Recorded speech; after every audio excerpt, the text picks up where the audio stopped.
The opinions expressed by individuals and guests do not necessarily reflect those of WRGN Rain Radio ATL or Sound Feast Media LLC.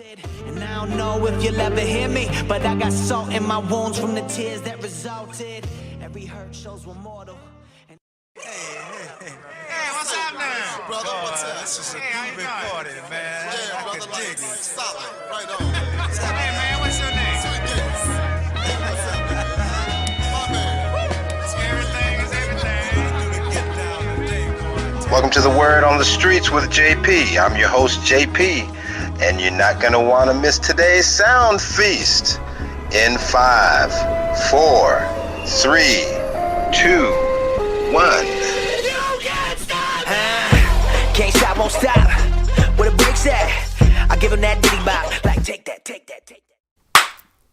Okay, hello and welcome to my show, Spiritual Warfare. It's Baby Blue and my co-host, Brother Jay. And you see we're in the lovely Jazz room. Brother Jay, how are you doing today? I'm doing great. Thank you for inviting me into your home. Oh, you know, we family. I know. I'm just saying. We family. But yes, you are more than welcome. Okay. All right. So we're going to be talking about, what goes on in the show, Word on the Street. Okay. So you want to give the audience a brief introduction about that? Sure. I'm Jay Parker with Word on the Streets with JP, and we have an she's so silly. And we have an awesome podcast on YouTube. So if you want to follow us, you can follow us on YouTube, Word on the Street with JP. And so you'll see Baby Blue on there a lot. So we do a lot of content. And what we do is we talk about faith-based subject matter. It's amazing how the things that happen in the world affect how we treat one another, how we interact on a day-to-day basis. And so that's what the show talks about. So thank you for being on my show too, girl. I'm just saying. You're welcome, and thank you for being on mine. My pleasure. It's a code thing. True, deep, passionate code thing. It's brother and sister. It's a code thing. He's big brother. Yes. All right. But I know that we always start with the word. So what's today's word, Brother Jay? Today we're talking about, in light of what's happening with our country, it seems that we've taken 15 years back. We've gone 15 years back, and not to cast a stone at our president, but it just seems that the racial divide is getting wider and wider because those things that we thought we outgrew as a nation, we're accentuating them now. And so we want to talk about love and how we should love one another no matter what race or creed or, any of that. It doesn't matter. And so we're going to be talking about Jonah and his little racial thing that he had going on with the Ninevites. So that's what we're going to talk about, if that's okay with you. That's fine with me. I'm down for it. Anything to do with the word, I'm down for it. And so you know that Jonah was called by God to preach the word. Right. And to spread the word throughout the land. And so he had this one particular assignment, and that was to go to Nineveh. But brother man didn't like the Ninevites for some reason or another, without going into great detail. And so he had a problem with God. And so God told him to go left, he went right. And so He sure did. So talking about a racial divide, this racial divide cost Jonah a lot of hardship. And other people. He got ingested by a big fish. I'm just saying. Right. And ended up doing what he was called to do anyway.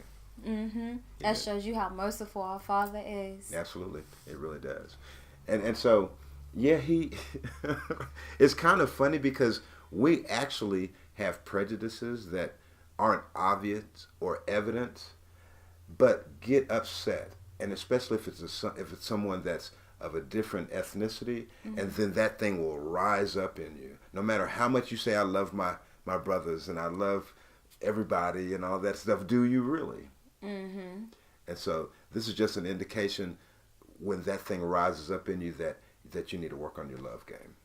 Right. Yeah. Because people will test you. They will really test you. And true love is not when people are being good to you. True love is comes from within. That means that person it doesn't matter how bad they're treating you. when you still show compassion and Right. care and pray for them and hope the best for them, that's love. That's love. Christ is love. Christ, everything that he did and all the way up to his sacrifice is love. Absolutely. And and yes, we're lovers of Christ, but we still, nobody on this earth can ever amount to that amount of love. Yeah, that absolutely. Christ We can. had. Yeah, we can only aspire to that level of love because that love is perfect. As a matter of fact, God said that He's love personified. God is love. Right. And so why is it that the racial divide, the chasm gets wider and wider when someone of a different ethnic group offends us? The first thing we go to is their race. Exactly. Isn't it? Why is that? Why do we do that? It's superiority. You think so? It's Or it's matter of- inferiority. It's a complex. Yeah, true. Yeah.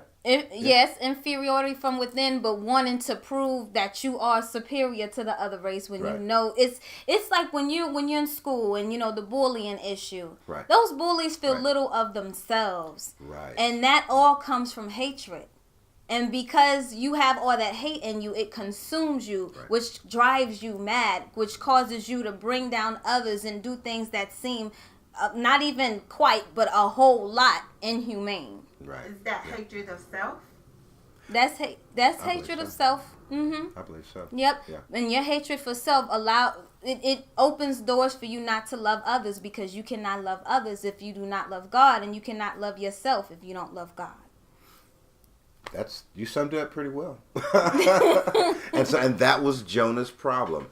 He had an issue with the Ninevites. It was a racial divide that he fostered in his heart, even though we say that we love everyone. And so I'm just going back just for a second. Then that's an issue that we need to face within ourselves, and we really need to stop, drop, and roll. And what is the real definition of love, and how do you act that out in a sincere way? And that's what we have to do as a people, as believers. That's what we have to do. We have to see by Christ's example how we truly love one another. There was a question asked of Christ. If my brother continues to offend me, how many times do I forgive him? And the answer was 7 times 70. And so that means an infinite amount of time, because we've got to love one another right where we are. And so that drug addict cousin that every time you get a shower in your home walks out with a DVD player or a Blu-ray disc or something, you have to know that God loves him just as much as he loves you. And that person won't stay there forever. This is just a chapter in his life. It's just a part of his journey. It's the weight of his cross that we're all called to bear. Yeah. And so that's why he tells us to love and not to judge, because you don't even know who you're talking to.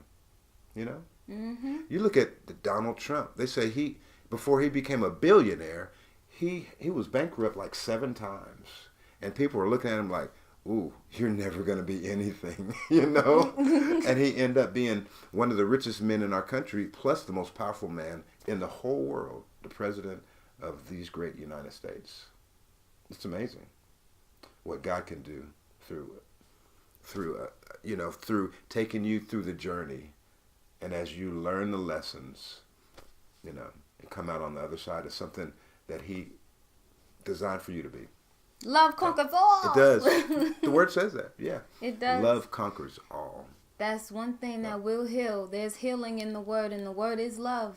Mm-hmm. It's a product of love, because, like we said, God is love. Yeah. So the word is a person, and love is a person. His name is Jesus. I'm just saying. Uh-huh. Right? Yes. Yeah. That's so true. So what are you dealing with? And every time that you have an issue with a person of another color, is that an issue for you? That's the question you have to ask yourself. And if it is, if the N word comes up in you every time you have a problem with a person of color, or the H word comes up in you every time we have a problem with a person that's not African American, then you have an issue. You have a love issue. And I feel it in my heart to say this too. Ladies, I'm going to get with the gentleman in a minute. Uh-oh, y'all are in trouble. Ladies, I understand that you possibly, and this is for a lot, especially us young women that are of minority. You know, we're told that we're not pretty enough, we're not this, we're not big enough, we're not.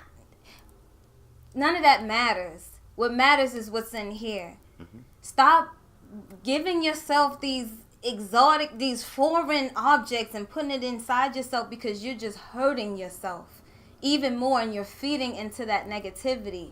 That's not you. Be yourself. Love yourself. I know, because I was always judged for being small.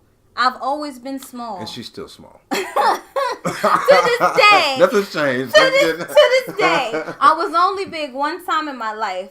One time. And that I really don't even count that too much. It was Thanksgiving Day, 1999. I'm just saying. That was big. Too much turkey. I was 10. But seriously, in you know, all sincerity though, guys, it's not worth it. You're doing all this to yourself just to appeal to other people. Appeal to him. Because at the end of the day, he's not looking at that. You could have half of your face off. He's not looking at that. He's looking at this. And he knows what's in here. You can hide it from us. You can fool Brother JP. You can fool me. You can fool anybody else out here, but you're not fooling him. Absolutely. And he is the most truest friend that you will only have in like situation as far as knowing who you are. Only he knows. Because there's a lot that he knows about you that you don't even know about yourself. Absolutely. He told me about myself. I came to accept myself more because he told me about who I am. And if you can't accept yourself, that's what feeds into the hate. So be comfortable with yourself. Recognize your flaws. It's okay. Us as people, we have so much pride. We fear this insecurity of ourselves, and it's almost like if somebody tells us about ourselves and we know it's true and it hits that marrow, that bone, we can't stand it. That's why a lot of people can't take the word, because it's truth. It's love, but a lot of people don't know how to receive tough love. Because yes, the word is loving and kind and it heals the heart.